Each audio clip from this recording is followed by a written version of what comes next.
Going live. We're back, everybody. Thanks. Sorry I didn't get to tell everybody that we weren't able to do the show last week because of the hurricane. No electricity, no show. We got lots of electricity, lots of stuff to talk about. So thank you, everybody. And make sure that we're all good here on the Twitter front. And let's go ahead and go live. We'll explain even the Avery Williamson trade. Some openings are better than others. Cecil, just cut that. This is the magic of the show y'all get to see.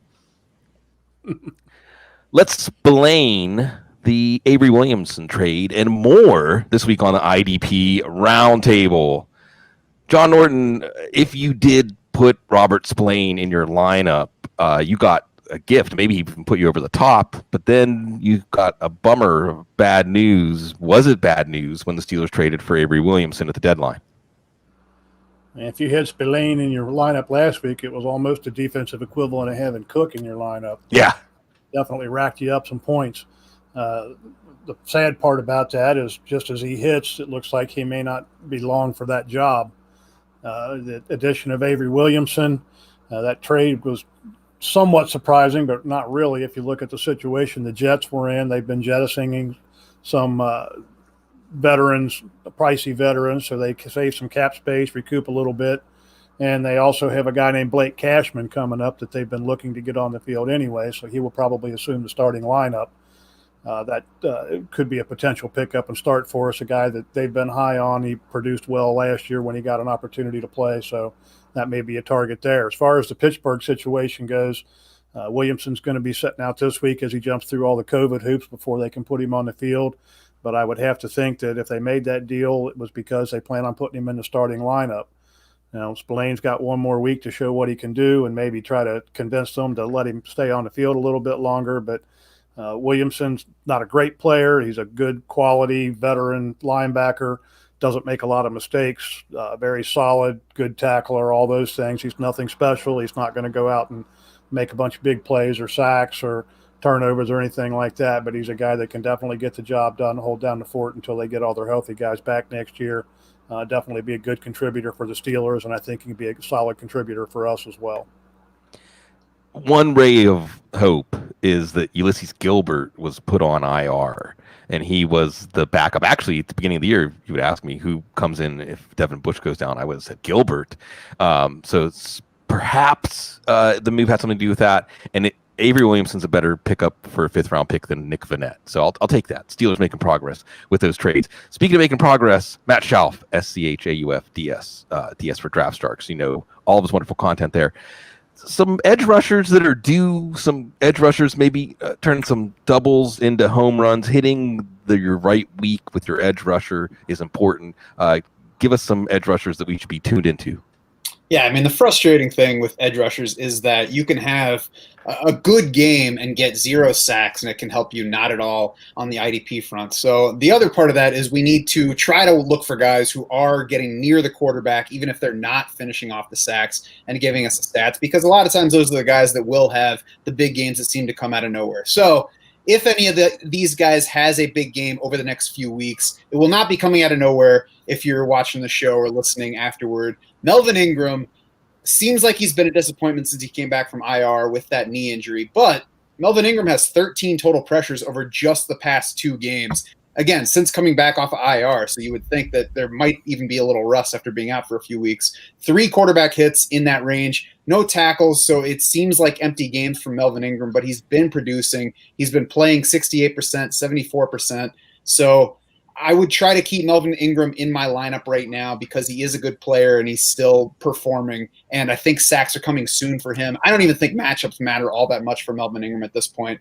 You know, there's a low floor as he's seen, but I would leave him in there until he starts delivering sacks or until he stops delivering pressures and we can stop worrying about him. Shaq Barrett has just 3 sacks for the season after he had the big breakout season last year, just 5 total quarterback hits, but he's still playing okay, not playing quite up to the level of last year. 12 total pressures over the past 3 games for him. He's had no fewer than 4 pressures in any game this season. So again, not playing quite to that elite level that he surprised us all with last year, but still playing well and playing on a good team that should continue putting pressure on opponents to score points and throw the ball more. So I would try to leave Shaq Barrett in there.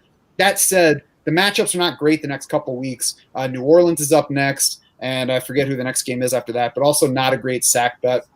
So I think in leagues where Shaq Barrett is just a linebacker and you don't get, special pressure points, QB hits, extra stuff like that, I think Shaq Barrett is benchable in those spots, but I don't know if I would go dropping him yet in leagues that do kind of favor that pressure and sack scoring more. And then one more is Carl Lawson, who has had 0 sacks in his past 4 games. He has just 3.5 sacks for the season, and 2 of those 3.5 came against Philly, which has been a friendly sack matchup for most opponents at this point. But Carl Lawson does have quarterback hits in 7 of his 8 games so far. He's had 8 quarterback hits over just the past 3 weeks, and his playing time has climbed during the season. His past 5 games up versus the first 3. Of course, Carlos Dunlap was making his way out of the lineup. He's gone for good now. Carl Lawson played a season-high 89% of the snaps last week against Tennessee. Probably a good time for him to get a bye week. After the bye week, he gets Pittsburgh, which is not a great sack matchup, so I wouldn't expect big stuff from Lawson there. But on the other side of Pittsburgh, Washington, Giants, Dolphins, Cowboys, we could get 4 straight starter-level fantasy weeks from Carl Lawson. So he's a guy to look for if he's on waiver wires, to maybe go ahead and try again in week 11. If he's on your team, maybe you have a better option for next week, for week 10. Then he's got Houston in week 16. So if things are working out, Carl Lawson could help you down the stretch in the playoffs. In the Tampa upcoming schedule, by the way, Carolina, then the Rams. After what we saw last week from Miami, I would expect Todd Bowles to just send the house at Jared Goff every play, and then Patrick Mahomes. That's not a great matchup there. Let's talk Ronnie Harrison, John, because this is a guy when he was drafted by the Jags, just your classic box safety. We're excited, kind of arrived for IDP leagues, and then it seemed like the Jags were done with him. Took a little while for him to get involved for Cleveland. Give us an update on his contributions. Well, they finally got him into the starting lineup 2 weeks ago, and he has just been putting up good numbers and been showing up in all over the field. If you watch the games, he was 2-8, and I think he had one big play this past week. Week before that, made a bunch of tackles. Seemed like he was everywhere against the Bengals. He is apparently displaced. What's his name? Carl Joseph. Carl Joseph for the starting job. Thank you. A little brain cramp there. But he came back. Joseph was injured for a little bit that first week. We weren't sure if he was actually replacing Joseph or if they just weren't. Joseph wasn't completely healthy, but Joseph has been active for 2 games now, and Harrison continues to work in that role. He's a big physical guy. Your typical in the box strong safety. Will play at linebacker depth some. They moved him over to the strong safety spot where he normally plays. And they've adjusted around him a little bit there at the safety position. So he's seeing a lot of time up near the line, and he's just been very involved.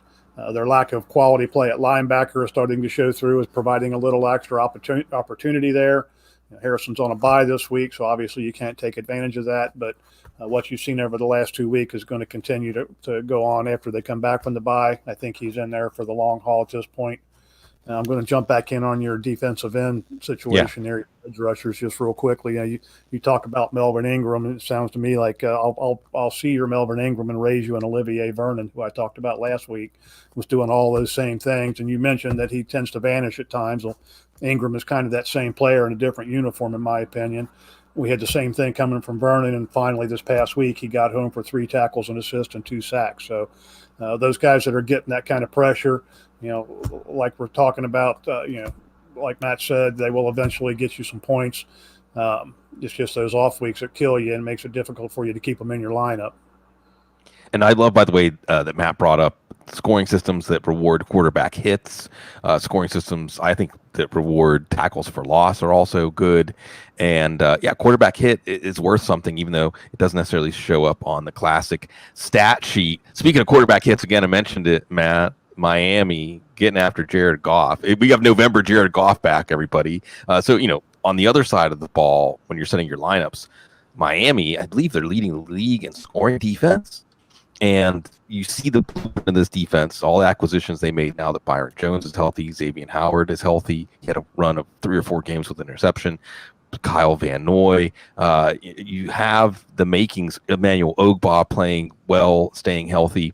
Who are the pieces of this potentially elite Dolphins defense that we want to use in our IDP leagues? Yeah, I remember a few weeks ago looking at our numbers on DraftSharks.com. We have adjusted fantasy points allowed, and seeing Miami as a negative matchup for quarterbacks and being like, well, I don't know if I trust that one. It's a small sample at this point. And then, there's another week where you don't get the points that you're expecting from the quarterback. And then I was like, well, they spent a whole bunch of money on that side of the ball. Really, it should make sense that they're getting better on defense, and maybe there is the capacity for them to be tough. I don't think that they're quite as tough as it looked like against the Rams. Anytime that you can get the Rams putting it in Jared Goff's hands to throw 61 passes, that is a good situation for your team. You can have him throw for 500 yards, and he will still get blown out by the Bucs in that circumstance. So, yeah, try to get Jared Goff to throw the ball. The Dolphins, the Rams in that game obviously inflated a bunch of perceived values for Dolphins defenders. So let's sort them out real quick. Emmanuel Ogbah, who you mentioned, has at least a half sack in every game since week 2. He has 1+ sacks in 4 straight games. Start Emmanuel Ogbah until he cools off. I mean, the guy was originally a 3rd-round pick, so he's not an out-of-nowhere type of guy. He's a guy who's producing. He's a guy they brought in free agency. Shaq Lawson is a guy that paid even more money in free agency, who has not been delivering. He finally broke through for his 2nd sack of the season last week against the Rams just because it was a sack party, his first forced fumble, but his last sack came back in week 4. He's had no more than 1 solo tackle in any game, so don't use Shaq Lawson. He's not helping us this season. At linebacker, the Dolphins had 3 of the top 8 scoring linebackers in the league this past week. Andrew Van Ginkel is the mirage. He had the long touchdown return. He has cracked 50% playing time once all season, and that was back in week 5. So Andrew Van Ginkel is not somebody who's going to help your IDP lineup. Make sure you don't see the mirage and think it's real and pick him up this week. Jerome Baker is the closest thing we have to a reliable scorer in that linebacking core. His playing time has been frustratingly inconsistent, but it doesn't look like it's going to dip below right around the 80% level. And if Jerome Baker's playing around 80%, and it has been mostly more than that, so as long as he's in that range, he should be a solid tackle producer for us. He's had a couple of double-digit tackle games, so that upside at least makes him worth keeping in there through the potential for him dropping down to 70, 72% in a given game. Still can score at that level, so I would play Jerome Baker for now. Kyle Van Noy is kind of the in-between guy, where he's a good bet to be in the game and play a good number of snaps. But we've seen across 3 stops now where Kyle Van Noy is just not going to give you numbers every single week. There's some upside. In good matchups, he can be a higher ceiling player, but you're going to have to go through some lows to get highs from Kyle Van Noy. So, decide if that makes sense for your setup. Eric Rowe defensed 5 passes against Jared Goff. That's the Jared Goff special. Eric Rowe has not been a helper this season, so don't go pick him up. He's not going to have another game like that this season. Nick Needham is one to watch. He's a slot corner for them, and his playing time has been up and down. Doesn't get much above 80%, has been more like in the 60% range, but has played a little bit more lately, played just 69% of the snaps against the Rams, had 10 tackles in that game. He's been producing when he does play a little bit more, when he gets close to 80% snap share. I'm not sure how much we can expect Nick Needham to play against the Cardinals this week, but there's at least some upside to that busy, high-energy offense that could get more plays on the field, could get more tackle opportunities. So in a deeper league, if you need a cornerback, then Nick Needham is out there as an option, but not somebody to trust every week going forward.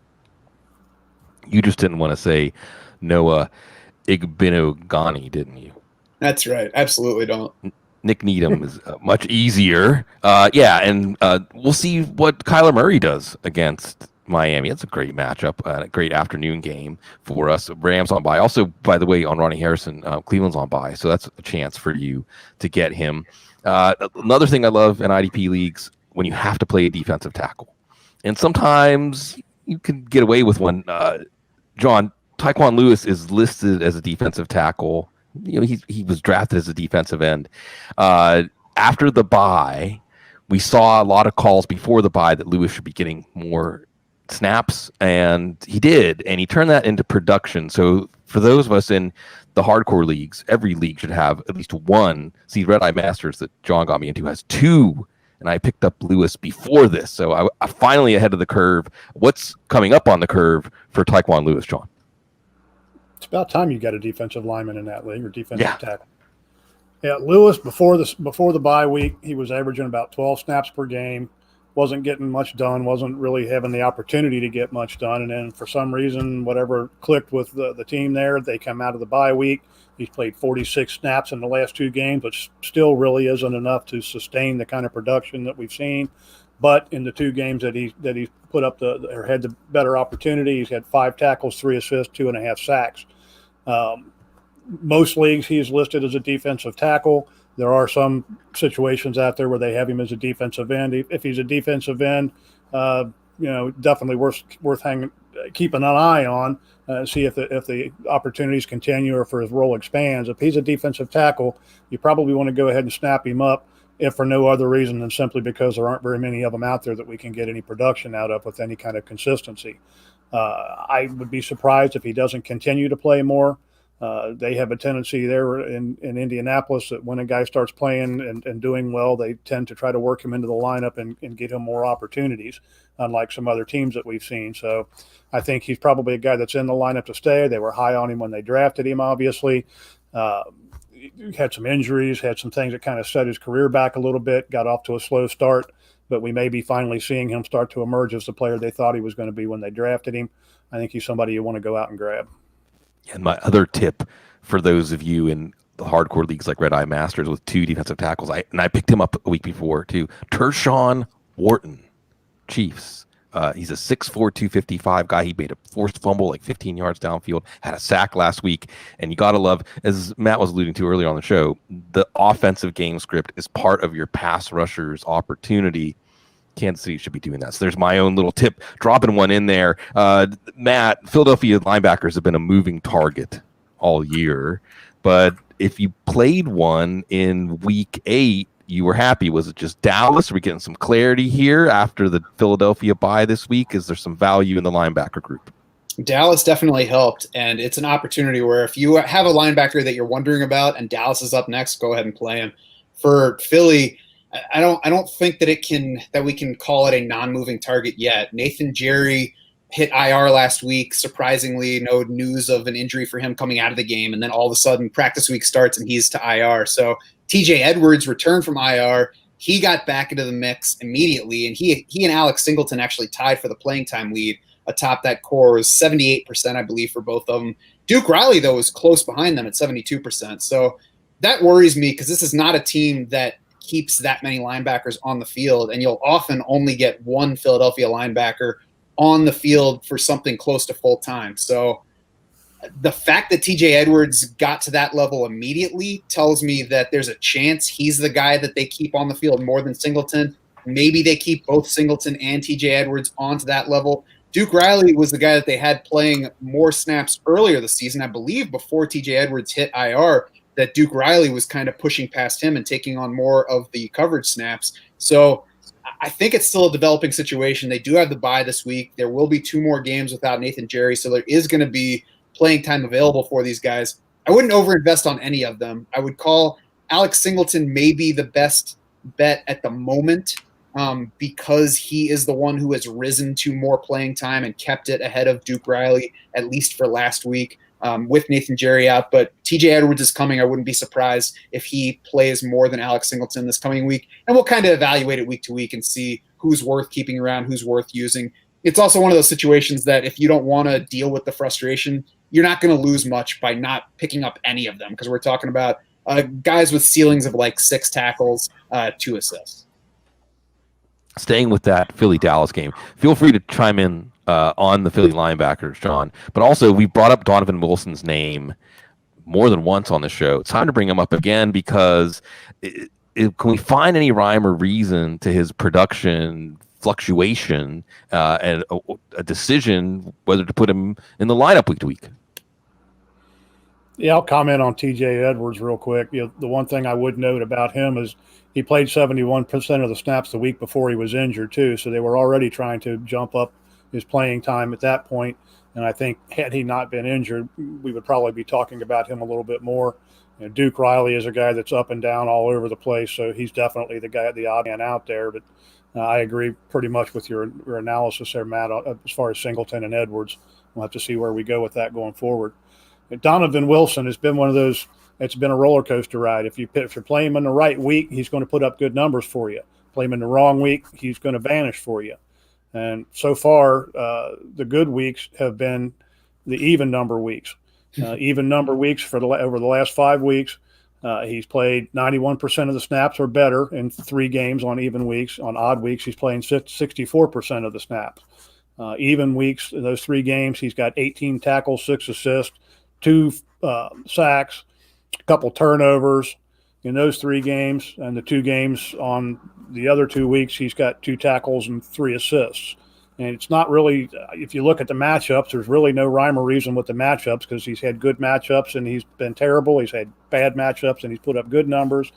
So unless you have the superstition, you want to play the even week, odd week thing, if you want to roll with that, I wouldn't put him in your lineup the next time. The week after that, he should be good to go. But when he puts up good numbers, he's putting up really good numbers. The one thing I would say, with Dallas struggling offensively at this point, teams are going to get ahead of them. The Steelers are going to run the ball down their throat. He was definitely a guy that I had near the top of my start bench list this week just because of the matchup, even though it is an odd week. Until we see some consistency with the playing time and so forth, I don't know really where to go with him, other than the fact that if you are in a bind and you want to throw the dice and take a gamble on him, he's a good guy to plug in there. You got about a 50-50 shot of getting 6 or more solo tackles out of him, or maybe even a much better game than that. Yeah, Donovan Wilson, big on astrology. I think we're going to have to use moon phases to figure him out.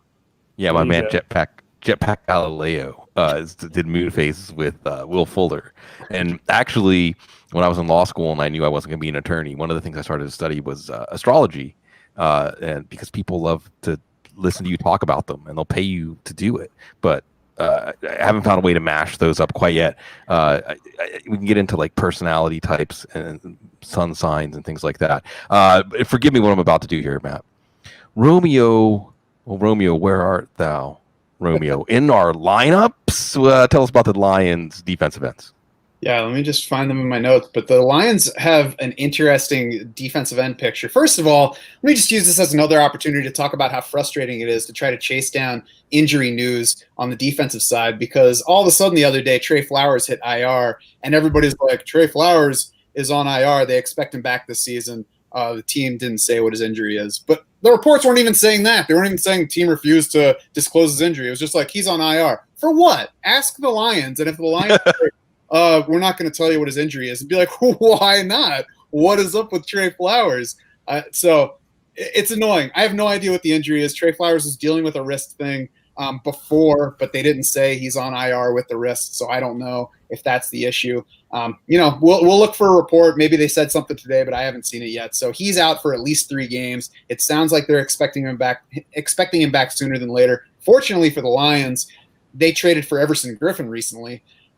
He should see starter level snaps right away, I would think. He was playing right around half the time with Dallas. He's been okay so far. 2 quarterback hits, though, in 2 of his final 3 games with the Cowboys. They were in favorable matchups, but Everson Griffin's got enough behind him where we can see him at least playing well enough to get into lineups at some point. Did have 1.5 sacks among those 3 games, finishing up with Dallas. I think that he'll see more playing time with Detroit, at least until Trey Flowers is back. We'll see how that situation develops. Romeo Okwara has been playing that similar kind of snap share. He's been up and down a little bit, but he's been hovering more so like 55 to 60% range with a few games up in the 70s. Seems like he should see more playing time if Trey Flowers is out, even with Everson Griffin in there, because baby bro Julian Okwara is not quite ready to play a whole lot more yet. But Romeo Okwara has been hot lately. 5 sacks, 11 quarterback hits over his past 5 games. Tough to sit him against anyone right now, and the matchups look decent coming up. Minnesota, Washington, Carolina are the next 3. Carolina has not been a great sack matchup, but all 3 of those are games where you could see him getting through for one. And I mean, if a guy is giving you a sack every week, you just play him until that stops being the case. Yeah, that's what Okwara's been doing, going up against Minnesota revenge game for Everson Griffin. Also, you're making me think of my childhood, Matt. All of my childhood, Neil Diamond. You don't bring me flowers. You bring us every week, Eyes of the Guru, the matchups, the starts and sits. John's already mentioned it. Week 9, John, what do you have for us in the matchups to exploit and avoid? Yeah, that Detroit situation, that's that Belichick coaching tree coming out in him. Never underestimate the extra effort you might get out of a player playing against an old team. So Matt mentioned Everson Griffin going back playing against his old team there. I definitely like him in this matchup just because of that reason. It seems like every time we get somebody like this going back against an old team, they tend to put up good numbers for us. Some other guys we want to get in our lineup this week: Chuck Clark against the Colts. The Colts' last 4 games, opponent starting strong safeties have combined for 27 solo tackles, 6 assists, and a couple of passes defended. Adrian Amos versus San Francisco. I kind of had this guy in my notes to talk about earlier. His role has shifted since the bye week. Before the bye week, he was playing a lot of deep safety, wasn't making many plays, was out of the picture a lot. Coming out of the bye week, they've been moving him up into the box a little bit more of a strong safety role. Last 2 games, he's put up pretty good numbers for us as an in-the-box safety. Had, I think, he's 11 solo tackles in the last 2 games and so forth. So San Francisco is going to be a running attack. They should be running the ball a lot with their quarterback situation, as long as they can find a running back to give the ball to anyway. But I like Adrian Amos going forward just for the simple fact that his situation seems to have changed. And I think he's definitely a guy we've seen put up good numbers in the past. And I think we might see more of that going forward. Rayshon Jenkins versus the Rams.